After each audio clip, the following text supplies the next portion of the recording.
আসসালামু আলাইকুম, hello viewers, this is Abid. আশা করি আপনারা সবাই ভালো আছেন। সো বেশ কয়েকদিন আগে আমি আমার চ্যানেলে একটি এয়ার কন্ডিশনারের ভিডিও দিয়েছিলাম এবং বলেছিলাম যে খুব শীঘ্রই এটি বানানোর ভিডিও নিয়ে আসব।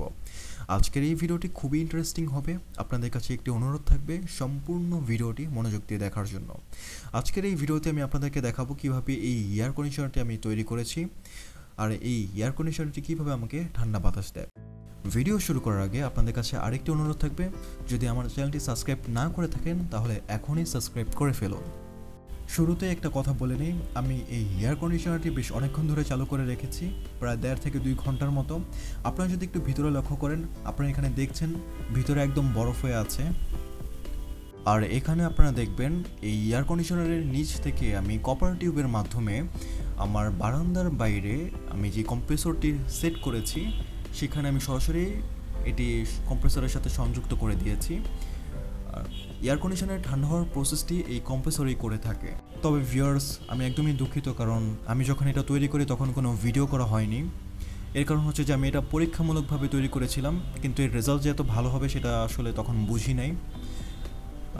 তাই এর কোনো তৈরি করার ভিডিওটি আমি আপনাদেরকে দিতে পারছি না। তবে আপনারা একদমই টেনশন করবেন না, কারণ আজকের এই ভিডিওতে আমি আপনাদের সাথে একদম ডিটেলসে আলোচনা করব যে কিভাবে আমি এটি তৈরি করেছিলাম। প্রথমেই আমি এই কুলিং চেম্বারটি কিভাবে তৈরি করেছি সেটা খুলে আপনাদেরকে দেখাচ্ছি। যদিও পুরো বক্সটা আমি সুপার গ্লু দিয়ে লাগিয়ে রেখেছি, শুধু এই অংশটুকু আমি 4টা স্ক্রু দিয়ে লাগিয়েছি। এর কারণ হচ্ছে যদি কোনো সমস্যা হয় তাহলে যেন খুলে এটা ঠিক করতে পারি।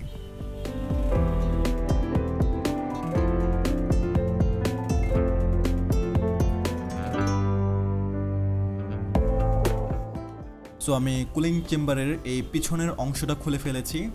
আপনারা দেখছেন আমি কুলিং চেম্বারটা কিভাবে ডিজাইন করেছি। এটা পুরোটা বরফ হয়ে আছে, আপনারা দেখছেন। আর এই কুলিং চেম্বারটি আমি কপারের টিউব দিয়ে তৈরি করেছি। আপনারা যে কোনো ফ্রিজ বা এসির পার্টস বিক্রি করে এরকম দোকানে গেলে এই কপারের টিউবগুলো খুব সহজেই পেয়ে যাবেন। আর এই কুলিং চেম্বারটি আমি এই নেটটি দিয়ে ঢেকে দিয়েছি।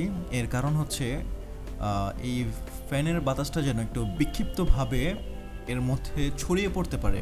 মানে এর মূল উদ্দেশ্য হচ্ছে আমি চাচ্ছিলাম যে ফ্যানের বাতাসটা যেন একটু হলেও এই কুলিং চেম্বারের মধ্যে স্টে করে। বাতাসটা যদি সরাসরি একদম বের হয়ে যায় তাহলে কিন্তু ঠান্ডাটা খুব বেশি একটা হবে না। তাই আমি চাচ্ছিলাম যে এই নেটের মাধ্যমে হলেও যেন বাতাসটা একটু হলেও ভিতরে স্টে করে। এর ফলে কিন্তু ঠান্ডাটা একটু হলেও বেশি পাওয়া যাবে। আর আমার কাছে একটা হিট সিঙ্ক ছিল কম্পিউটারে, সেটা আমি এখানে লাগিয়ে দিয়েছি, কারণ বাতাসটা যেন সরাসরি এই মাঝখানের ফাঁকা অংশ থেকে বের না হয়ে যায়। তাই যতটুকু সম্ভব আসলে আমি ঠান্ডা করার এই প্রচেষ্টা করেছি।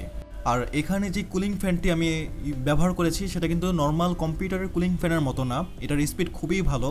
আপনারা যদি এখানে একটু খেয়াল করেন, এই পিছনে এখানে লেখা আছে 0.41 অ্যাম্পিয়ার। সো বুঝতেই পারতেছেন এই ফ্যান কেমন বাতাস দিতে পারে। আসলে এটা খুবই ভালো একটা ফ্যান এবং খুবই স্পিডে ঘুরে এটা।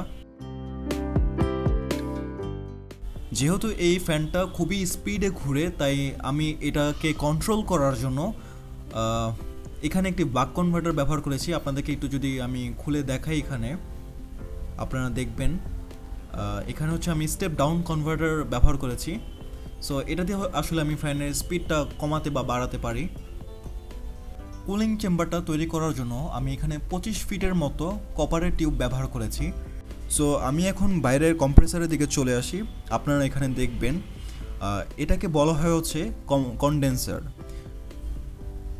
কম্প্রেসার থেকে গ্যাসটা প্রথমে উচ্চ চাপে কনডেন্সারে প্রবেশ করে। আপনাদেরকে যদি আমি একটু জুম করে দেখাই, আপনারা এখানে দেখবেন যে কম্প্রেসারের আউটপুটের সাথে আমি কনডেন্সারটি সংযুক্ত করেছি। আর এইসব সংযুক্তের কাজ হচ্ছে ঝালাইয়ের মাধ্যমে হয়ে থাকে। আপনারা যে কোনো এসি বা ফ্রিজ মেরামত করে এরকম দোকানে গিয়ে এগুলো ঝালাই করে নিতে পারেন। এরপর কনডেন্সারের শেষ মাথাটি হচ্ছে আমি একটি ফিল্টার দিয়ে সংযুক্ত করে দিয়েছি। আপনারা এখানে দেখছেন এই ফিল্টারটি।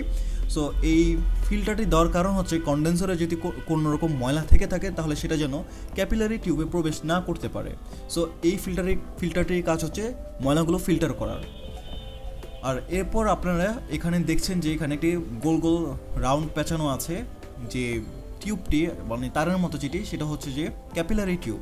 এই ক্যাপিলারি টিউবের মধ্যে খুব সূক্ষ্ম একটি ছিদ্র ফাঁকা জায়গা থাকে, যে ফাঁকা জায়গা দিয়ে গ্যাসটি খুব আরও বেশি উচ্চচাপে একদম লিকুইডে পরিণত হয়ে এই ক্যাপিলারি টিউব দিয়ে এই কুলিং চেম্বারে প্রবেশ করে। আমরা যারা সায়েন্সের স্টুডেন্ট এবং ফিজিক্স বা কেমিস্ট্রির আদর্শ গ্যাস অধ্যায়টি পড়েছি, আমরা কিন্তু জানি যে চাপ এবং তাপমাত্রার মধ্যে সম্পর্কটি হচ্ছে সমানুপাতিক, যার ফলে চাপ বাড়লে তাপমাত্রা বাড়বে এবং চাপ কমলে তাপমাত্রা কমে যাবে।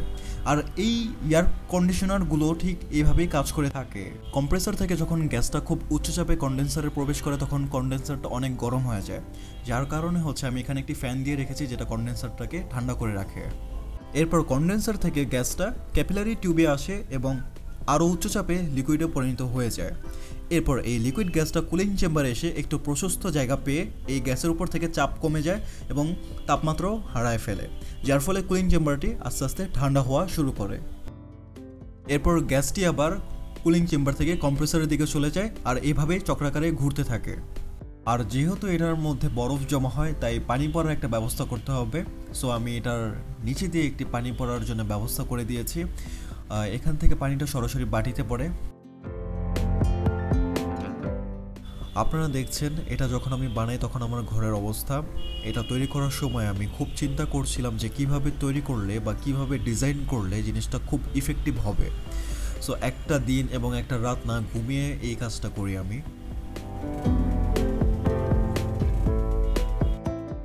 শেষমেশ আরেকটা কথা বলতে চাই যে এটা কিন্তু আমার পুরোটা রুম ঠান্ডা করতে পারে না, কারণ এটাতে আমি খুব ছোট কম্প্রেসর ব্যবহার করেছি। একটা নর্মাল রুম এয়ার কন্ডিশনারের মধ্যে 1000 থেকে 1500 ওয়াটের মতো কম্প্রেসর থাকে, তবে একটা নর্মাল এয়ার কন্ডিশনারের কাজ হচ্ছে পুরো রুম ঠান্ডা করা এবং রুম থেকে জলীয়বাষ্প বের করে দেওয়া। আর একটা এয়ার কুলারের কাজ হচ্ছে শুধুমাত্র ঠান্ডা বাতাস দেওয়া। আর আমি যেটা তৈরি করছি সেটা পুরো রুম ঠান্ডা করতে পারে না, তবে ঠান্ডা বাতাস দিতে পারে এবং রুম থেকে জলীয় বাষ্প বের করে দিতে পারে। তাহলে এটার নাম কি দেওয়া উচিত সেটা আপনারা আমাকে কমেন্টে জানাই দিন। সম্পূর্ণ ভিডিওটি দেখার জন্য আপনাদেরকে অসংখ্য ধন্যবাদ। যদি ভিডিওটি ভালো লেগে থাকে তাহলে লাইক দিবেন, শেয়ার করবেন এবং আমার চ্যানেলটি অবশ্যই সাবস্ক্রাইব করবেন। দেখা হবে পরবর্তী ভিডিওতে। সে পর্যন্ত ভালো থাকবেন। আল্লাহ হাফেজ।